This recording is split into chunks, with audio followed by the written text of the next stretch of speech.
Warahmatullahi wabarakatuh. Anak-anak, pembelajaran kali ini kita akan mempelajari macam-macam perbandingan.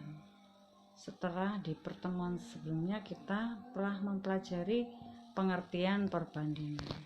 Tujuan pembelajaran kali ini yaitu satu, kalian memahami pengertian perbandingan senilai. Kedua, kalian bisa membedakan perbandingan senilai dan berbalik nilai. Dan yang ketiga, kalian bisa menyelesaikan masalah perbandingan senilai. Nah, coba ya kalian bandingkan dua cerita di bawah ini. Yang pertama, itu sebuah rumah dibangun oleh 6 pekerja selesai dalam waktu 3 bulan. Bagaimana jika pekerjanya hanya 3 orang? Apakah akan selesai dalam waktu 3 bulan? Tidak mungkin kan ya, pasti akan membutuhkan waktu lebih lama. Nah, jadi kalau dibuat skema, kalau 6 pekerja butuh 3 bulan, kalau 3 pekerja butuh 6 bulan. Jadi kalau orangnya banyak butuh waktu sedikit, tapi kalau orangnya sedikit butuh waktu banyak. Sedangkan cerita yang kedua itu tentang Pak Andre yang membeli 3 buah Apple iPhone 7 seharga 7.800.000. Kalau dia beli 10, apakah dia harus membayar lebih banyak atau lebih sedikit? Pasti lebih banyak ya. Gitu. Kalau beli sedikit bayarnya sedikit, tapi kalau beli banyak bayarnya banyak. Bandingkan keduanya, perbedaannya ya, pasti kalian paham ya. Yang satu banyak, sedikit. Kalau sedikit banyak, sedangkan yang satunya kalau sedikit ya sedikit, tapi kalau banyak ya banyak. Itu perbedaan kedua cerita ini ya. Ini menunjukkan perbandingan yang berbeda. Dari cerita tersebut dapat kita simpulkan, jika perbandingan nilai-nilainya sama ya, kalau sedikit ya sedikit, kalau banyak banyak, itu kita sebut sebagai perbandingan senilai. Jika perbandingan nilai-nilainya berkebalikan ya, jadi kalau banyak itu butuh sedikit, tapi kalau sedikit butuh banyak, itu kita sebut sebagai perbandingan berbalik nilai. Nah, kalian paham kan?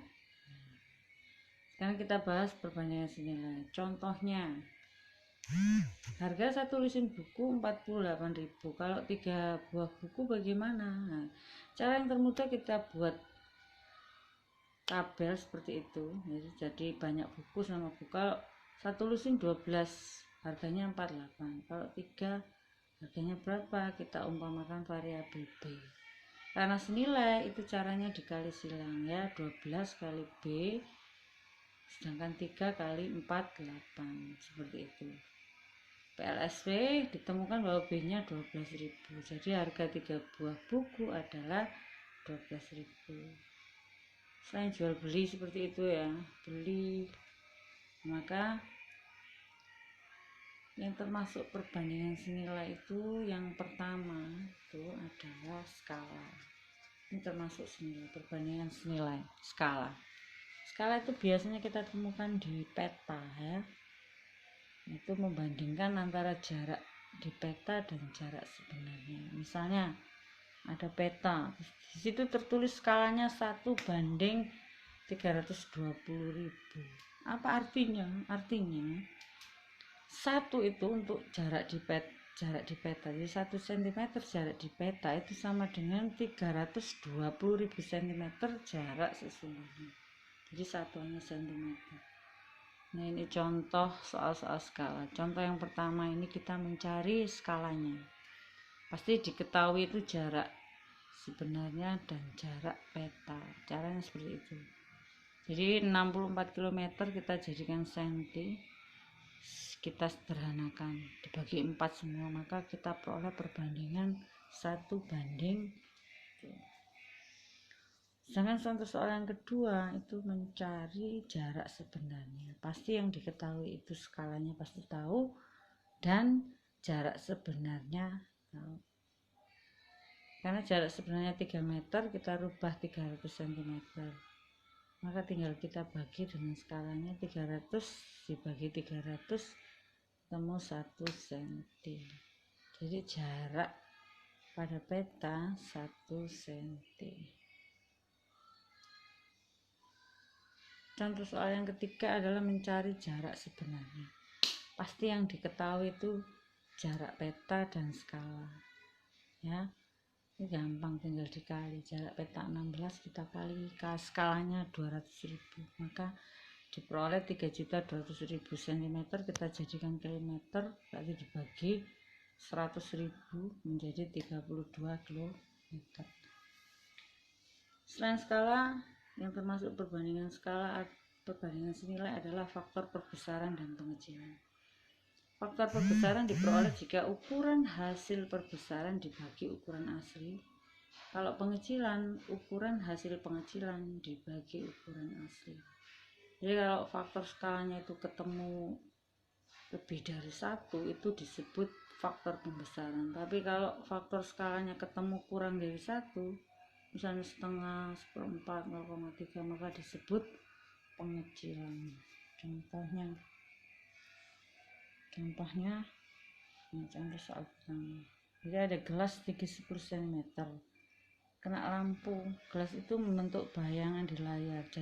Jika tinggi bayangan gelas 15 cm, kan berarti ini pembesaran ya, jadi dari 10 ke 15. Maka kita masukkan rumusnya. Faktor perbesarannya adalah ukuran benda yang diperbesar 15 cm dibagi ukuran aslinya 10 cm, maka diperoleh itu 1,5 adalah faktor perbesaran. Contoh soal kedua, model kapal laut ukurannya 40 cm, sebenarnya 25 meter, maka 25 meter kita rubah ke senti atau senti kita rubah ke meter ya. Jadi 40 jadi 0,4, tinggal dibagi 0,4 dibagi 25, 0,016, jadi itu pengecilannya. Contoh soal ketiga, ini ada foto diperkecil. Jadi ukuran aslinya 18 menjadi 6, tingginya 24. Nah, tinggi pengecilannya berapa ketika diperkecil, caranya seperti itu ya. Maka faktor pengecilannya tinggal 6 dibagi 18, jarak ukuran sebenarnya, maka sepertiga. Nah, tinggal dikali sepertiga kali tingginya berapa, 24, maka 8 cm. Ya anak-anak, kalian coba pelajari ini di rumah ya, tidak perlu diposting. Kamu coba saja di rumah. Kalau ada kesulitan, kalian boleh bertanya. Kalian bisa WhatsApp saya ya.